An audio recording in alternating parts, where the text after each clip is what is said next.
Swanee, God has smiled on the Gators, no question about it.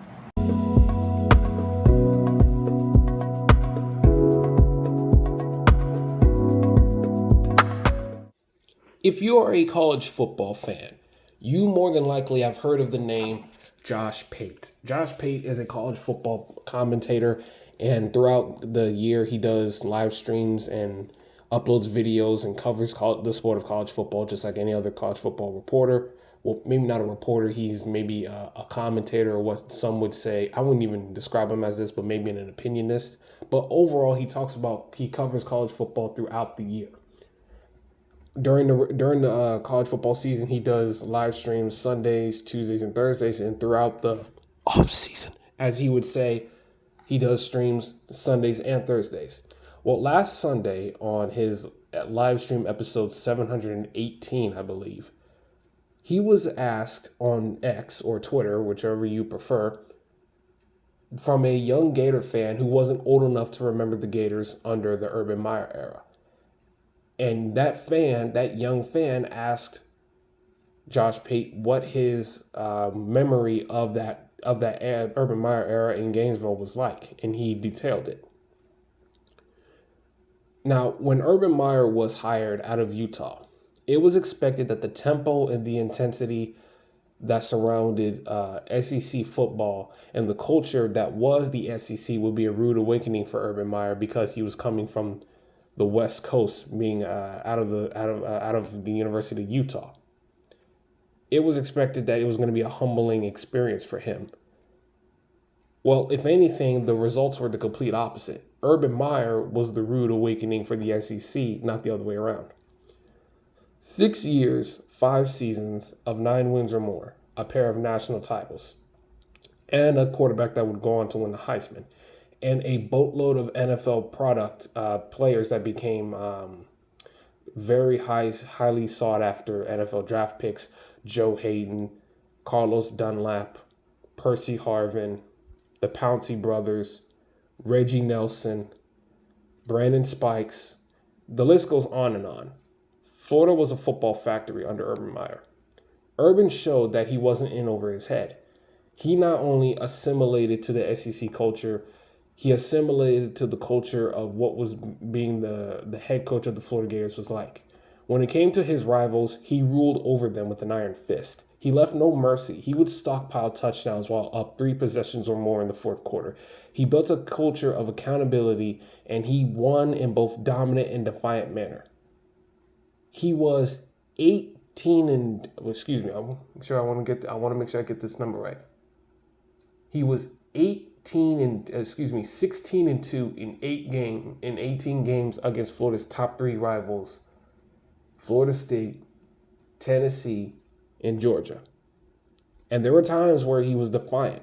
When Georgia beat Florida in 2007 and they brought their entire sideline onto the field to celebrate the first touchdown of the game and threw a punk card down to Florida, he didn't forget. Because the following year, in 2008, Florida not only got their revenge against UGA, but they took a year worth of frustration out on the Bulldogs. 49-10, a 39-point lead with maybe about a minute and 6 seconds left to go on the game clock. Late in the fourth quarter, Urban Meyer used his final 2 timeouts to extend the game and to make sure that the Georgia Bulldogs weren't put out of their misery in a fast manner, or that they couldn't get out of the game so quickly. That was his response to Georgia bringing their entire sideline onto the field to celebrate a touchdown. That was his response, and he made sure to remind them of that in his post-game press conference against Miami, in-state rival of Florida, in 2008. Earlier that season, before the revenge game against Georgia, he was up 23 points, up 23-3 over Miami late in the fourth quarter, and instead of simply just kneeling it on a 4th down and giving the ball back to Miami because there was less than 30 seconds left to go in the game, he decided to kick a field goal to just, run up the score. That's what Urban Meyer was. He was an intense competitor, and he didn't just become the head coach of the Florida Gators. He became the embodiment of what the Gator spirit was. Unfortunately, all good times must come to an end. Urban Meyer left due to feeling the smothering pressure to maintain UF at such a high efficient level. And then you also throw in the fact that LSU and Alabama became powerhouses with Les Miles and Nick Saban respectively.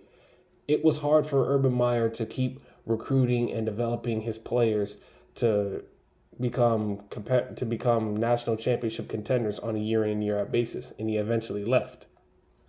And since his departure, UF has failed to recapture the same magic, and they haven't secured a head coach tenure beyond 3 or 4 years. Every coach they've hired since then has been gone within 3 or 4 years.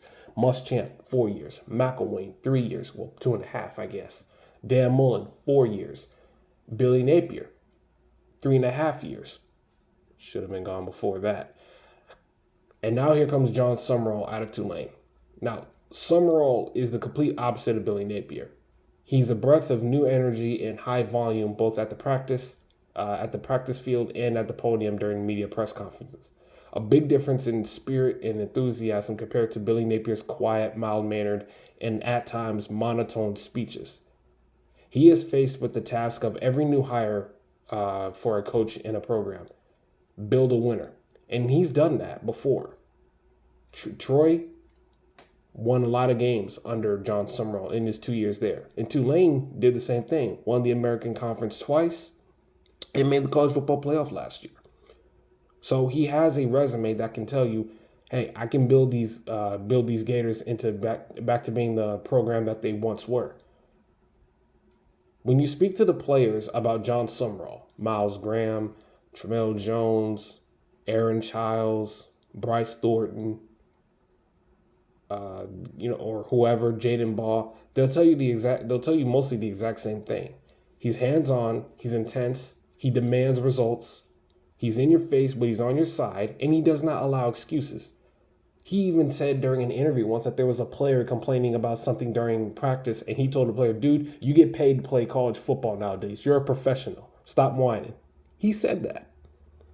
And that's, quite frankly, the kind of attitude that the Florida Gators have been missing out in quite a long time. That's what Urban Meyer did in Gainesville.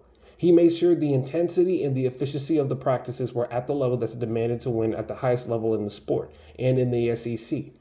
Urban Meyer understood that. And it appears that John Summerall does as well. We just need to see it come to fruition. And that and the memories of what is ingrained in Josh Pate's mind when he talks about how great of a team how great of a program, Florida was during Urban Meyer, and how just live and boisterous and ruckus the swamp crowd got when Florida is at their peak. It's a sight to behold. It's something that you can only understand if you truly experience it. And a lot of Gator fans that are young don't understand, really have yet to understand what it's like to have a consistent winner in Gainesville. I was lucky enough to remember the Urban Meyer days in my childhood. How Florida was constantly blocking punts and field goals against Kentucky, getting kick returns for touchdowns against Tennessee, blowing Florida State out by 25 to 35 points for 4 of the 5 years that Urban Meyer coached there. How Tim Tebow broke the Herschel Walker's touchdown record against his alma mater in Georgia. I remember those moments. The jump pass to Tate Casey against LSU, the hard-hitting safety that Ahmad Black, Major White, and Reggie Nelson brought to the table. Florida struck fear in their opponents when they entered the swamp. They haven't done that for a long time. Are they going to do that under John Summerall? We'll see. But what Josh Pate reminisces about the 2000 Gators, that's exactly of what the Gators are capable of being in today's college football. Even with NIL and the transfer portal and all that, the potential is still there.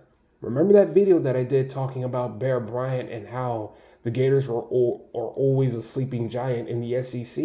That remains true to this day. It's just that now it's no longer talked about just on the football field. They also proven that they were a sleeping giant on the basketball court as well. So John Summerall, you understand the expectation and the task that's ahead of you. I wish you good luck. And for all the Florida fans, myself included, It's about time that Florida stands up and puts itself back on the map as one of the college football's most dangerous home environments to play in.